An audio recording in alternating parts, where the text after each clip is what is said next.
Boa tarde a todo mundo. Eu vou apresentação sobre QoS e VoIP usando a ferramenta da Microtik como uma oportunidade de negócio para aumentar a renda dos provedores. Eu sou o Flávio Camacho, já apresentei várias palestras em vários mundos, sou diretor da VIPNet, que trabalha com telefonia e com internet. A gente tem SCM e STFC, por isso a telefonia é tão importante no nosso negócio e levou a gente a tentar estudar um pouco mais o assunto e melhorar a qualidade para a gente poder entregar com qualidade de serviço nos clientes. Sou engenheiro da telecomunicações, professor da UF e algumas certificações que a gente tirou durante o caminho. Vamos começar perguntando o que é o VoIP. VoIP, na verdade, todo mundo já sabe, já ouviu falar, mas não custa a gente recordar o conceito. Voz sobre IP. É transportar uma informação analógica, a nossa voz é analógica, através de uma rede de dados. Então, a gente tem que converter a nossa voz para bit, digitalizar ela, para poder transportar. Então, nada mais é do que transportar numa rede IP a nossa comunicação, a voz normalmente. Então, VoIP, voz sobre IP. Quais são as vantagens do VoIP para o provedor de internet? Ele aumenta a tua receita mantendo a mesma base de clientes. Tu já tem X mil clientes, X clientes que te dão render um valor X por mês. Se pega no teu negócio e acrescenta o VoIP, tu vai vender para os clientes que já são seus clientes, que te pagavam um ticket X, vão te pagar um ticket X mais Y, porque você vai aumentar a tua receita. Então, é uma grande vantagem você aumentar a receita da empresa sem um custo muito alto nisso. Vai trabalhar com a sua própria base e só aumentando o ticket médio de cada um.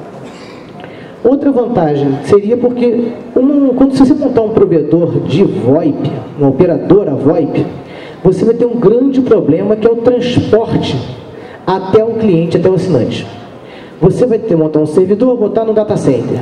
Só que do teu servidor até o cliente, se o teu cliente usar a internet, você não tem gestão sobre isso. Então o teu serviço não funciona não por culpa sua, por culpa da infraestrutura do cliente, da internet que é ruim, perde pacote, não tem velocidade. Então o teu cliente tem uma internet ruim, o teu serviço é ruim. Então o cara que monta uma operadora VoIP sofre muito com a infraestrutura ruim dos provedores de acesso à internet. Se você é o próprio provedor, você gerencia da casa do cliente até o teu servidor, toda essa rede está sob seu controle. Você tem gestão completa sobre isso, fim a fim. Então, para você é uma grande vantagem implementar uma operadora VoIP comparado com outra pessoa que vai montar uma operadora VoIP, mas não tem um provedor de acesso. Não tem controle sobre o tráfego do cliente até ele. Então, é outra vantagem do provedor se tornar uma operadora VoIP. E outra vantagem é o pouco investimento. O custo para isso é muito baixo. A gente vai ver mais à frente. Como é que funciona hoje a rede de vocês, da maior parte dos provedores? Você tem um link de internet que você contrata com alguém, não importa de onde vem a internet, PTT, banda, tu tem um link de algum lugar. Esse link, por algum meio, chega até a sede do provedor. Esse provedor tem uma rede, não importa se é fibra, se é rádio, se é ADSL, cabo na rede, na rua, não importa. Ele tem uma rede qualquer que liga a tua sede até o teu cliente final. Onde normalmente você tem um CPE, você tem um rádio, você tem um modem, você tem um roteador, você tem alguma coisinha na casa do cliente. Ou então um cabo espetado no switch já é alguma coisa. Isso é como funciona o negócio de vocês hoje. O que vocês podem fazer para poder aumentar a renda e inserir o VoIP? É inserir a contratação de linhas telefônicas. Da mesma forma que vocês contratam hoje a internet e chega de alguma forma na tua empresa, você vai contratar linhas telefônicas, que também vão chegar na tua empresa. Também pode ser rádio, pode ser fibra, pode ser ADSL, pode ser cabo par metálico, não importa. Você vai passar a chegar na tua empresa, além do link, vai chegar também linhas telefônicas. A rede que você já tinha antigamente, continua aqui, e o CPE que você já tinha, continua. O transporte vai ser o mesmo que você fazia para levar a internet. Por isso o VoIP, para a gente transportar voz numa rede IP.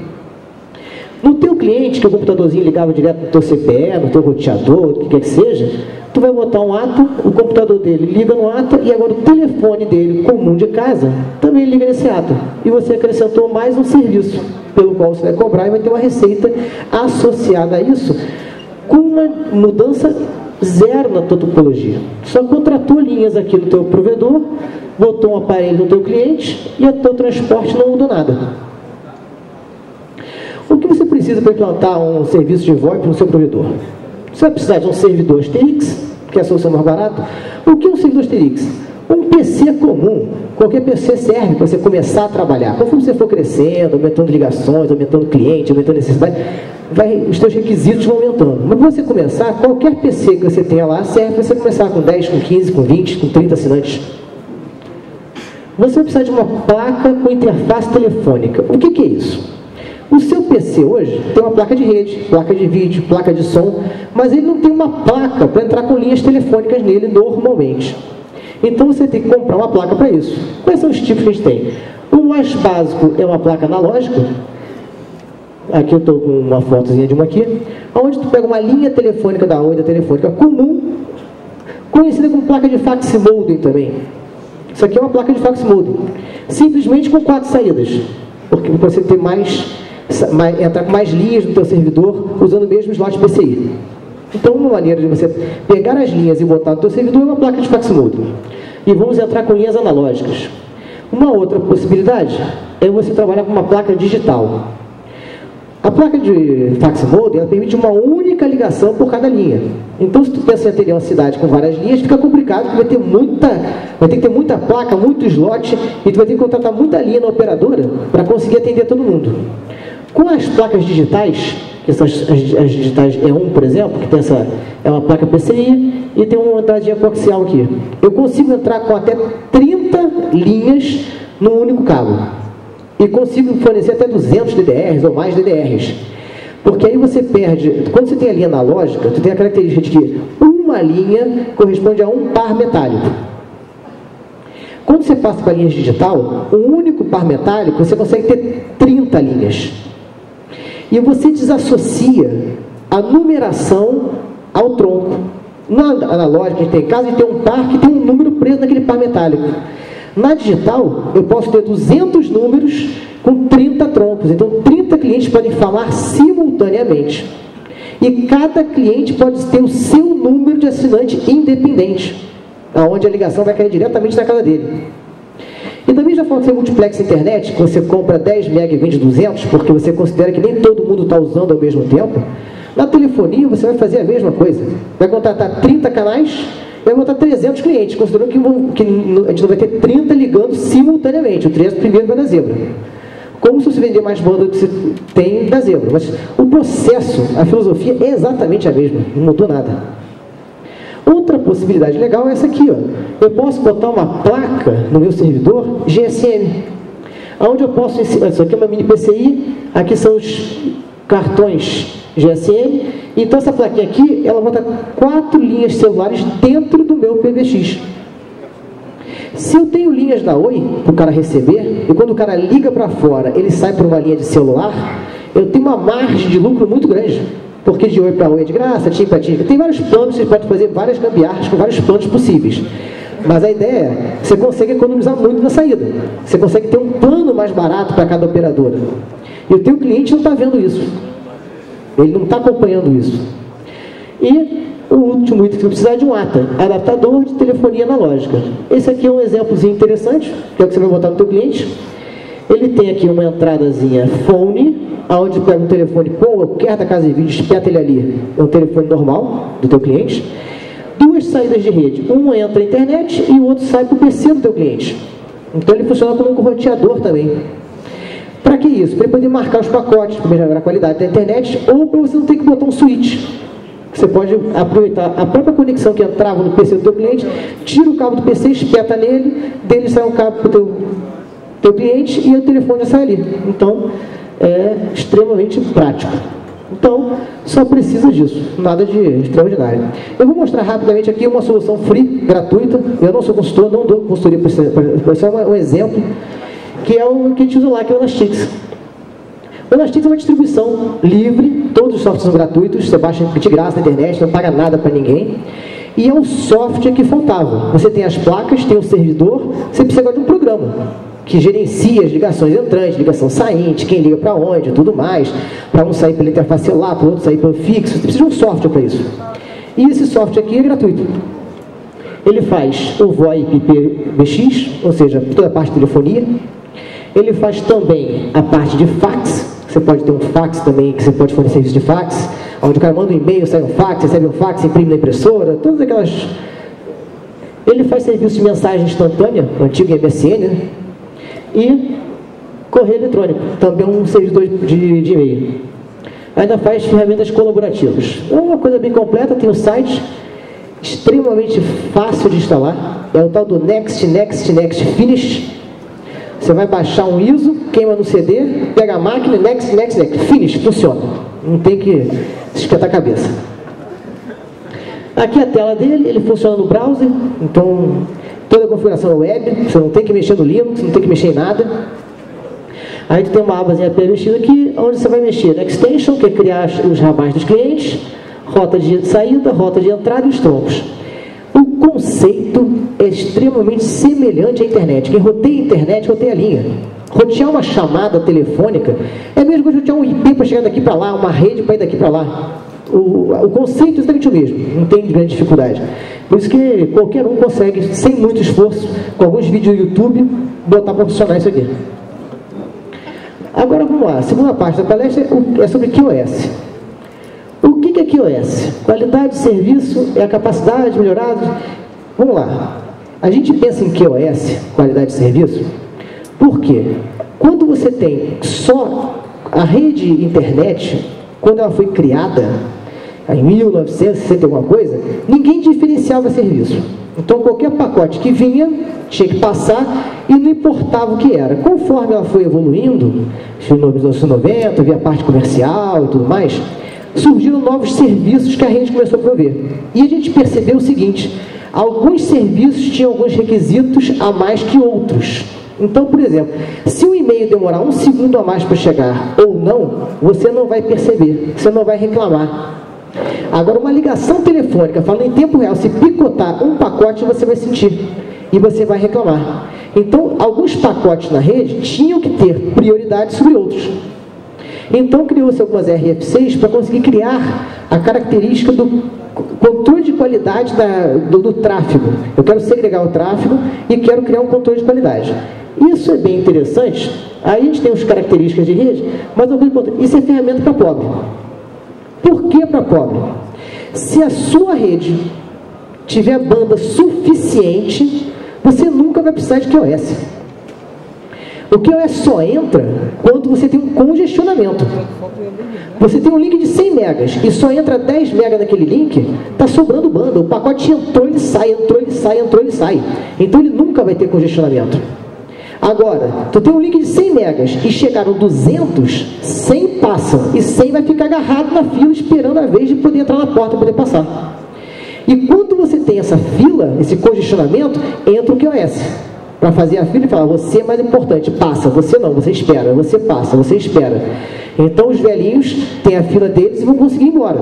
E os caras vão ficar para trás.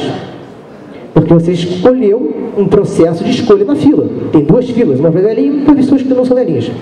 Então você tem, o QoS só vai entrar em momentos de congestionamento. Quando você tem menos recurso do que a tua rede precisa. E aí você criou uma fila, criou um engarrafamento e você vai decidir como lidar com o engarrafamento.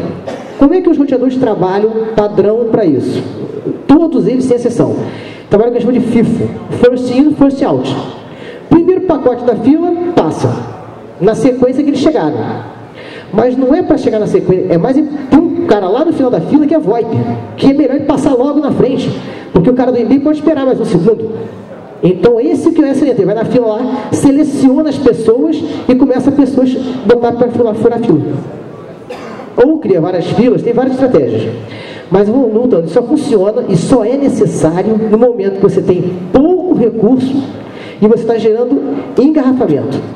As interfaces de rede, elas têm um buffer, porque elas estão preparadas para receber mais informação do que ela consegue transmitir. E ela armazena isso no buffer. Se vier mais do que o buffer cabe, ela começa a jogar o pacote fora. Mas normalmente a primeira medida de uma placa de rede não é jogar o pacote fora excedente, é botar no buffer. Por isso a latência aumenta quando o link está sobrecarregado. É 1 milissegundo, mas como eu tenho uma fila grande, tem um monte de cara guardando, leva 20, 30, 60, 200 milissegundos para poder sair aquele pacote. Quais são os tipos de QoS que foram implementados? A gente tem duas RFCs principais. A da Int Services, que são serviços integrados. E vou adiantar logo que também tem os Div Service. Como é que funcionam as duas? No Rio, um exemplo bem visual que a gente tem, que é a Avenida Brasil. Por todo canto deve ter esse tipo de coisa. Você reserva uma rua, uma avenida, uma parte da avenida só para um tipo de carro. Então lá a Avenida Brasil, no Rio de Janeiro, ela tem 4 pistas, uma pista é só para ônibus. Por quê? De manhã cedo engarrafa tudo, né? Metrópole é trânsito engarrafado. Então, eles têm a grande vantagem que os ônibus trafegam numa faixa só deles. Então os carros ficam tudo engarrafados e os ônibus vão embora. Curitiba também tem vários lugares do Brasil que você tem esse tipo de recurso. Então eu peguei o meu recurso, 4 faixas de rolamento, reservei uma para algum tipo de recurso. Fim a fim, do início até o final. O cara entrou na seletiva e não tem onde parar mais, ele tem que sair lá na outra ponta. Isso é uma técnica de reserva de recursos, que é o tal do Int Service faz. Então, se eu quero reservar recurso para alguma coisa específica minha, eu posso pegar minha banda, meu rádio passa 10 megas. Vou reservar 1 mega só para esse tipo específico de tráfego. Essa é uma maneira de você garantir que aquele tráfego vai. Essa forma não é muito eficiente, porque de madrugada, você não está com a Avenida Brasil totalmente vazia. E aquela faixa está reservada, não está? Ou seja, se travou aquele recurso. E digamos que ninguém está usando VoIP. Tu está com 10% da banda do teu provedor presa ali que ninguém usa. Então, é bom, é garantido, mas tem a desvantagem de você não ter aquela eficiência total. Outra metodologia que se usa é o Div Service. O Div Service são serviços diferenciados. É mais ou menos tal engarrafamento, tem uma ambulância. O que ela faz? Liga a sirene. Todo mundo vai sair da frente e a ambulância vai embora. Ela vai chegar primeiro que você no final, não vai? O Div Service se baseia nesse conceito. Então eu pego o meu pacote e boto uma marca em cima dele. E aí ele vai furando direto, porque ele é mais importante que os outros. Seria o conceito do Div Service, mais ou menos, é você botar uma marca no pacote para sair furando todo mundo.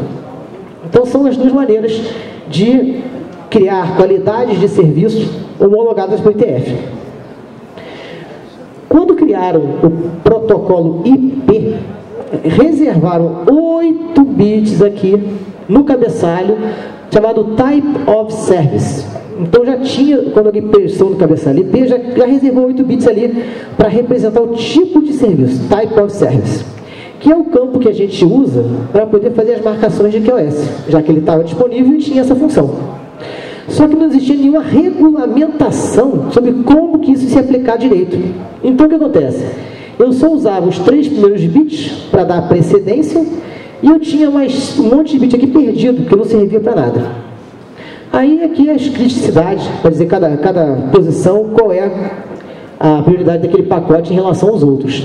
Isso aqui que a gente usa para poder furar a fila. A RFC do Div Service, ela veio padronizar esse processo, porque a ideia do QoS é que ele marque no teu provedor e que isso saísse pela Embratel, pela Interlig, saísse rodando de um para o outro e esse pacote levasse essa informação. Os provedores grandes falaram, isso é perigoso, porque o cara marcou um troço lá que na minha rede vai ter prioridade. Então, o que eles fazem? Capam você. Não deixam. Esse campo é zerado quando entra numa operadora de verdade séria. Entrou lá, ela baixa aquilo ali, zera, bota tudo zero, pronto, não passa nada. Porque ela não quer que você influencie de alguma forma o tráfego, como é que está dentro dela. Mas se você é um provedor e começou em você o tráfego, terminou em você, tu pode botar qualquer marca ali e você vai tratar essa marca para dar vantagem ou desvantagem por um motivo qualquer. E aqui tem o formato dele. Por que a gente tem que ter QoS no VoIP? O VoIP, aqui é um trabalho do Ross, que foi apresentado no congresso, onde ele fez uma pesquisa analisando o tempo de latência do pacote e a sensação do teu cliente de continuidade da ligação. Ele botou até como irritação alta. Então aqui, se tiver até 150 milissegundos de latência, que é a inflexão da curva, da derivada da curva, o teu cliente acha razoável o serviço. Se a latência ficar acima de 150 milissegundos, o teu cliente começa a achar que não funciona. Os clientes estão mal acostumados com os serviços dos operadores de telefonia, que tirou do gancho, da linha no ato. Ligou, o cara fala em tempo real. Não picota, não atrasa. A verdade é que o serviço de telefonia convencional é bem eficiente, sempre foi eficiente. E o serviço de VoIP sempre foi um fracasso, porque as redes não funcionavam direito, automaticamente o serviço não funciona direito, não pelo VoIP, mas pelas redes. Então a gente tem um limite aqui considerado ideal, que é atingir no máximo 150 milissegundos de latência entre os pacotes. Numa rede normal de vocês, sem nenhum congestionamento, vocês deveriam atingir valores menores do que isso. Mas, com congestionamento, como é que vocês fazem? A gente precisaria marcar os pacotes de VoIP de forma que eles fossem reconhecidos pelas RBs para terem filas ou prioridades diferentes. Eu estou mostrando aqui o caso de um ATA da Intelbras, aonde você bota a marcação aqui. Ó. Você tem a opção rede, configurações, QoS, SIP e RTP. No caso do VoIP, como é que funciona a comunicação? Você tem um canal, que é o canal SIP, que usa a porta 5060, aonde ele vai se autenticar num servidor específico seu. Só que ele não passa a comunicação de voz utilizando essa porta 5060. Ele negocia uma porta alta e usa Real-Time Protocol para transportar essa informação. Então você vai usar, na verdade, uma porta para poder fazer autenticação, que é a porta SIP, e uma outra porta aleatória, randômica, para poder fazer o transporte da informação. Então aqui você marca, aqui no próprio ATA, dentro do ATA, você já marca aqui. Ó. Então a gente botou 60 para o SIP e B8 para RTP. Todo ATA que o pacote gerar de VoIP, ele já mostra essa marca para a gente. Então o pacote preto tem uma marca. E aí, o que a gente faz com isso? A gente vai para o MikroTik, trabalhar nesses pacotes. Como é que a gente marca no MikroTik para atuar com isso? Vamos lá, IP, Firewall, Mango, Plus. Advanced, eu tenho um campo aqui, ó, que é o DSP, ou Type of Service, onde eu vou botar o valor que eu quero que ele identifique, que ele demete. E em cima disso eu vou tomar uma ação com esse pacote, que é o quê? Marcar o pacote com a marca, eu botei a marca aqui, DSCP63. Com isso feito, você pode fazer uma... Aí tem milhões de integrações que vocês podem fazer, cada um usa a sua criatividade. A ideia era mostrar como é que você faz a marcação do pacote de VoIP. Depois de marcado, vou dar só uma demonstração aqui, você pode fazer uma queue tree, onde aqui eu tenho um montão de DSCP marcado, e eu dou uma prioridade para eles diferenciada. Então ele vai trabalhar primeiro a prioridade de 1, 2, 3, 4, 5, 6 até 8. E com isso você vai conseguir determinar que aquele pacote vai ser tratado prioritariamente naquele roteador. O próximo roteador da rede também tem que conhecer aquela marca e tem que dar a mesma prioridade no outro, e no outro, e no outro, e no outro. Para você garantir que aquele pacote vai vir de uma ponta até outra na tua rede e vai chegar com qualidade. Com isso, você vai observar que outros pacotes ficam, a latência aumenta, e o pacote de voz, especificamente, a latência fica baixa. Você consegue fazer essa mágica de fazer um tipo de tráfego ficar extremamente ruim, enquanto o outro vai embora. E isso é essencial, porque todo mundo tem rede que congestiona uma hora ou outra, vai congestionar. E quando congestionar, começa a não funcionar direito. E aí não funciona direito, perde o cliente. Não adianta. Se você perder o cliente, todo o esforço foi em vão. Certo? Aí na queue tree aqui, eu botei todos eles, a internet, e aqui a gente escolhe a prioridade do pacote. Isso aqui era só uma demonstração rápida, pediu para poder encerrar logo. Alguma pergunta? Um monte, imagina. O próprio OS ele já faz já anula o type of service de pacotes externos. Você pode utilizar esse mesmo recurso para identificar um tipo de serviço não certo e tirar essas prioridades que entram na nossa rede, sendo necessário. Pode ser um recurso também para evitar que alguém priorize pacotes de fora da nossa rede? Pode. É o certo. Porque imagina, se alguém descobre... Não, ele não vai fazer sozinho. Você tem que ir lá configurar o firewall. Tem que ir no firewall. Da mesma forma que eu marquei o pacote, eu poderia ter desmarcado o pacote. Eu ali no desenho ali, eu peguei um pacote que já veio marcado e criei a marcação. Eu poderia mandar tirar aquela marca. Mesmo processo, IP, firewall, você vai tirar o pacote. Porque se o cliente teu descobre qual é a marca de VoIP, ele bota essa marca no link dele e os pacotes para ele vão ter prioridade sobre todo mundo na tua rede. Então essa é uma informação relativamente sigilosa e que você tem que tirar ele antes de entregar para o cliente, se ele souber. E por isso que você faz a mesma coisa quando você recebe o pacote da operadora. Você tira o type of service. As grandes fazem já isso. A maioria dos pequenos não faz isso, mas como também ele não está trabalhando nenhuma marca de type of service na rede dele, ter marca ou não ter não faz diferença nenhuma. Mas na hora que você estiver fazendo filas, fazendo regras nos teus roteadores para priorizar um tipo de tráfego, se você não limpar esse tráfego na tua operadora quando vier, tu pode estar priorizando tráfego que não te interessa. Como ninguém marca nada hoje, não faz diferença. Você não precisa tirar essa marca na entrada, porque você, nos teus, não faz nada com ela. Então, pode vir o que for de lá de lixo que você deixa embora. E se você começar a implementar, você tem que... Eu não mostrei, mas seria interessante também. Você poderia usar aquela regra ao contrário no teu roteador de borda para retirar as marcas que, porventura, viessem ou dos teus clientes, onde está direto do cliente, ou da operadora. Que, de repente, tem gente que compra de operadoras menores, não compra de uma Tier 1, por exemplo. Então, corre o risco de ter um pacote marcado vindo para a rede dele.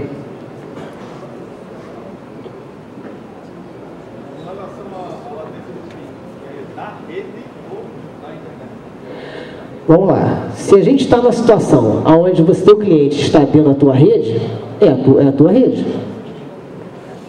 Vamos lá.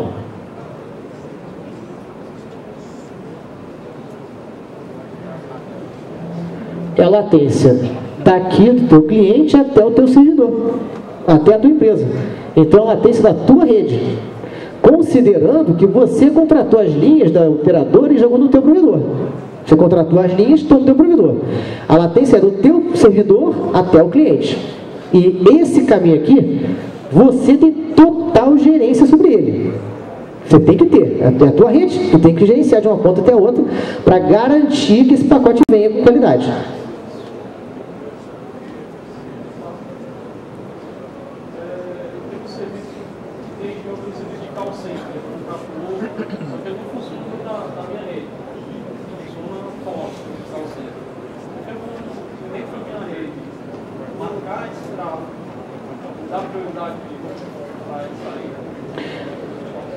Pode. Isso é uma outra forma de negócio, que é você vender para o teu cliente uma priorização do tráfego dele. Se você tem um cliente que é importante, um cliente VIP, de grande importância, e tem um residencial que não vale muita coisa, você pode marcar os pacotes dele e fazer ele ter uma velocidade maior na tua rede, como você está falando do call center. E você vender isso. Ó, isso aqui é um link dedicado. Então o dedicado entrou, dane-se o residencial, vai ficar agarrado. Mas aí eu tenho que marcar, de alguma forma eu tenho que saber nos meus roteadores que aquele pacote veio de um cliente licenciado, um cliente dedicado, um cliente corporativo. E você pode usar essas mesmas marcas para isso, para você criar planos especiais. E a tua rede vai entender aquele pacote como mais importante. Então, dê um gargalo na rede. Os residenciais vão ficar para trás. O pacote dele sempre passa na frente.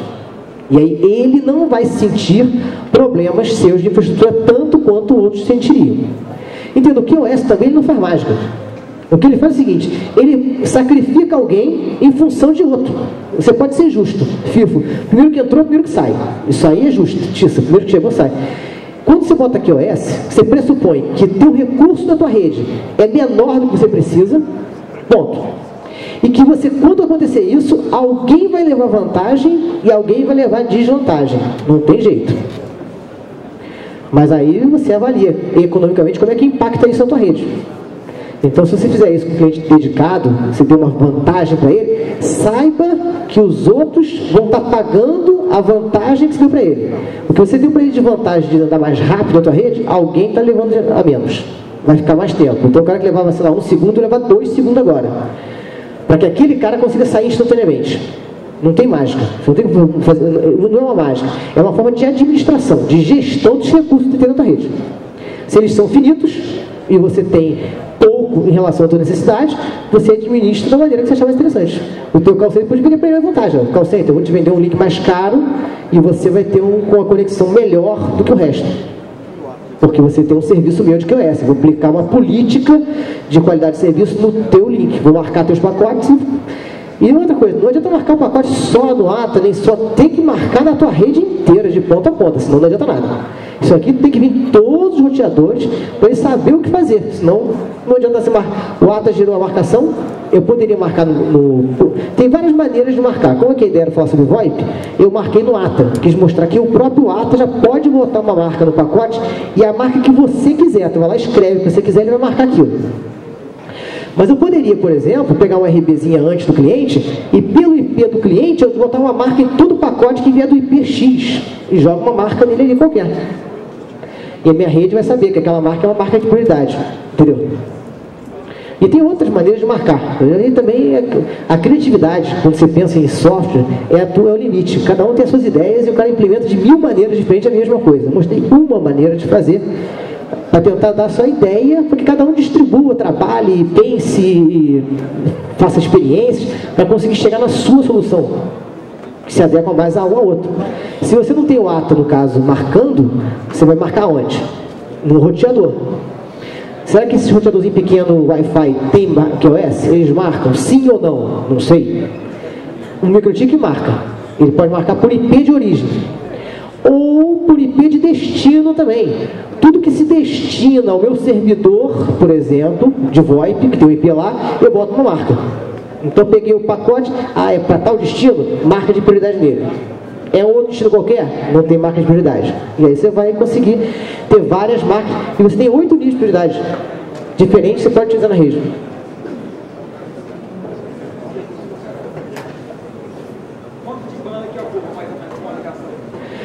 Vamos lá, quanto de banda ocupa uma ligação? Até foi uma pergunta bem legal isso. Por quê? A gente tem vários codecs para codificar a voz humana, certo? De acordo com o tipo de codec que eu utilizo, eu vou usar mais banda ou menos banda e vou ter características específicas.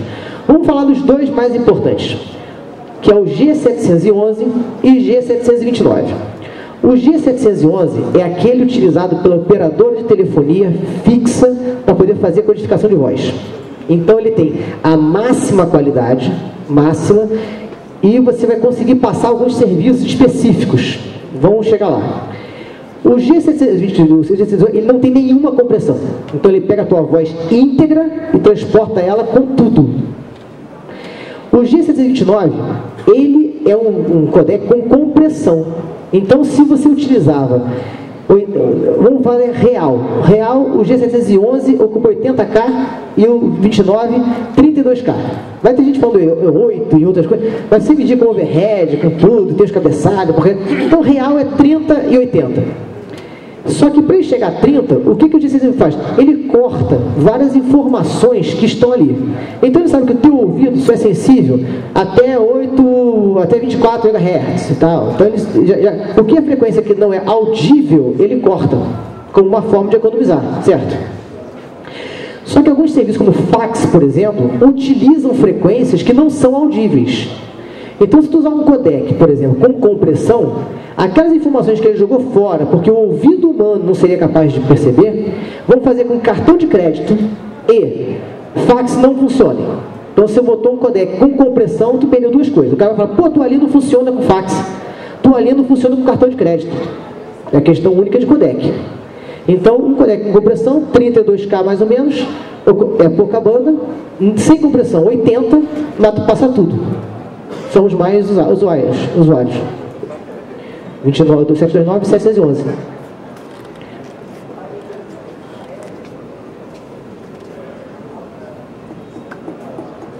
dois codecs estão no poder de parceria? Vamos lá. O G711 é gratuito, não paga nada. O G729 é pago. É um codec padronizado pela Digium e ela cobra $10 por cada canal, por cada ligação simultânea que você mantiver utilizando o codec dela. Você tem que comprar. Como é tudo Linux, todo mundo quebra isso, tem toda aquela bandalha que o pessoal faz e consegue quebrar e usar o 629, certo? Mas, por padrão, conceitualmente, o 29 é pago e o servidor é gratuito. Então, já vem automaticamente, quando você instalar o servidor, tudo Next, já vai estar o servidor funcionando e configurado por você. Você não precisa mexer nisso. Você só vai mexer se você precisar mudar o codec. Porque você quer botar, você tem que inserir as licenças, e aí você pode ativar o 29, que ele vai comprimir as ligações entre o teu servidor e o teu cliente. E aí você vai economizar uma banda associada a isso. Vai dar mais de 2 pessoas. A interconexão, você faz como? Você chega para o operador e contrata dela. No seu caso, você disse que é STFC. Não, vamos lá. O meu caso é um caso à parte. Por que é à parte? Porque eu sou um operador de telefonia fixa. Então eu tenho conexão SS7 com as outras operadoras. Estou perguntando que tipo de equipamento você está usando. O Comp da vida aqui. Um gatewayzinho da Comp. Que é um gateway que ele recebe os SS7 e transforma em SIP. Controlando, fazer a parte toda de mídia, tudo em Quentis. Ele faz só a parte de interface mesmo, interface física. E a parte de mídia, do controle de mídia dos outros. É, tudo Asterix. São tudo Asterix. Mas esse cenário é mais... A maioria aqui não tem licença STFC, então não vai passar por esse cenário. Agora, esse cenáriozinho aqui, aplica para quase todo mundo. Qualquer provedorzinho que quer botar uma renda a mais, pode botar uma solução dessa. Agora...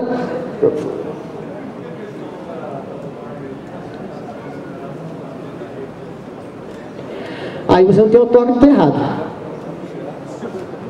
Você não tem outorga, você ou cobra para o teu cliente uma assinatura pelo transporte, e a linha fica em nome do teu cliente ou da operadora, ou você bilheta isso e não dá número de entrada para o teu cliente, só de saída.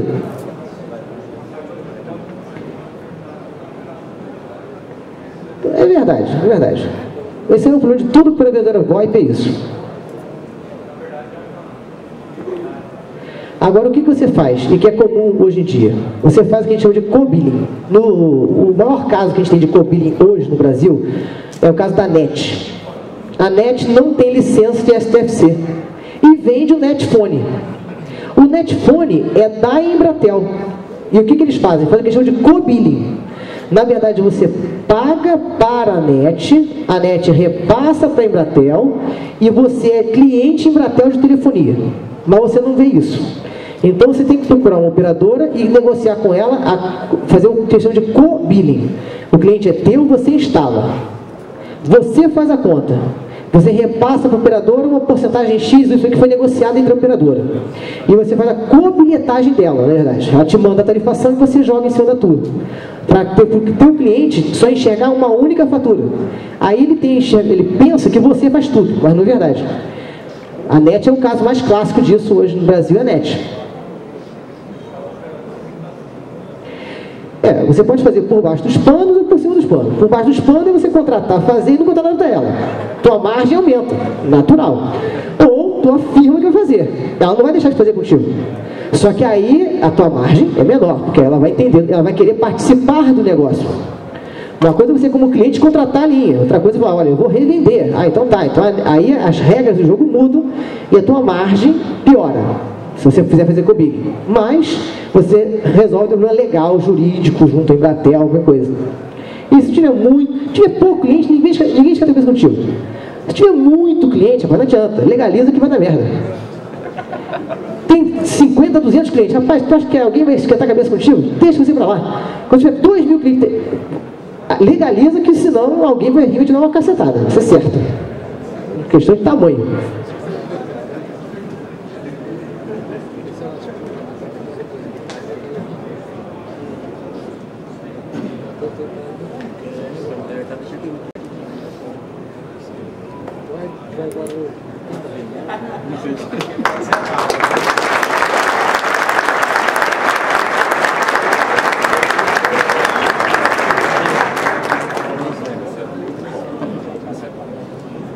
Tá o contato aí, mas eu não sou consultor de Asterix, nem de Elastix, e não tenho muito tempo para consultoria.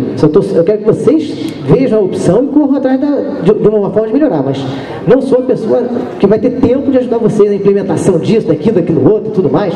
Posso tirar uma dúvida ou outra, mas não vou ter condições de dar consultoria nessa parte de voz e tudo mais. Já tenho bastante problema já.